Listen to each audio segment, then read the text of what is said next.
2వ తేదీ, 11వ తేదీ, 20వ తేదీ, 29వ తేదీ, ఈ తేదీల్లో పుట్టినటువంటి వాళ్ళకి సంఖ్య ఏమవుతుందంటే 2వ సంఖ్య అవుతుంది. ఈ సంఖ్యకి చంద్రుడు కారణమవుతాడు. ఈ చంద్రుని స్వభావం అంతా వీళ్లకు ఉంటుంది. వీళ్ళలో అందమైనటువంటి వాళ్ళు ఉంటారు. పైగా అది స్త్రీ కానీ పురుషుడు కానీ. కాకపోతే ఏమిటంటే ఆకర్షణ మాత్రం అద్భుతంగా ఉంటుంది. వీళ్ళు మాట్లాడే తీరు కూడా చాలా తీయగా ఉంటుంది. వీళ్ళు ఏం మాట్లాడినా ఎదుటి వాళ్ళు వినాలని అనుకుంటుంటారు.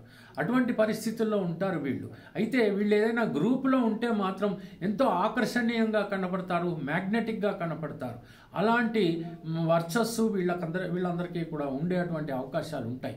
ఇకపోతే వీళ్ళ మనస్సు మాత్రం ఎలా ఉంటుందంటే ఒక్కొక్కసారి వీళ్ళు ఏదైనా మాట్లాడారనుకోండి, 2 రోజులకి ఆ మాట మారిపోతూ ఉంటుంది. అంటే కొంచెం చపలత్వం, అంటే చంచల స్వభావం అయి ఉంటుంది.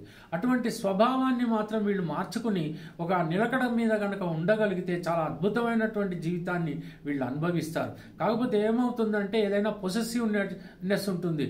వీళ్ళ యొక్క వస్తువుని ఎవరైనా తీసుకున్నారంటే వీళ్ళు అలుగుతారు, వీళ్ళకు కోపం వస్తుంది. ఆ వస్తువు మళ్ళీ తిరిగి ఇచ్చేయగానే పక్కపక్క నవ్వేటువంటి స్వభావం వీళ్ళకు ఉంటుంది. కానీ వీళ్ళు విశాల హృదయులు, చాలా అద్భుతమైనటువంటి వ్యక్తులుగా రాణిస్తారు. వీళ్ళకు కళలు అంటే చాలా ప్రీతి ఉంటుంది. పాటలన్నా, డాన్స్ అన్నా, లేకపోతే పెయింటింగ్ అన్నా, ఏదైనా ఇటువంటి కళలన్నీ కూడా వీళ్ళకి చాలా ఇష్టం అన్నమాట. ఆ తర్వాత ఈ రకంగా ఉన్నటువంటి వాళ్ళలో వ్యాపారస్తులు కూడా చాలా అద్భుతమైనటువంటి ఫలితాలు పొందగలిగేటువంటి అవకాశాలు కలిగాయి. పోతే వీళ్ళు ఏం చేయాలి అంటే ఏదైనా నెగటివ్నెస్ని పోగొట్టుకోవాలి అంటే వాళ్ళతో ఎప్పుడైనా కానీ మెడలో కానీ చేతిలో కానీ ఏదైనా వెండి వస్తువు ధరించాలి.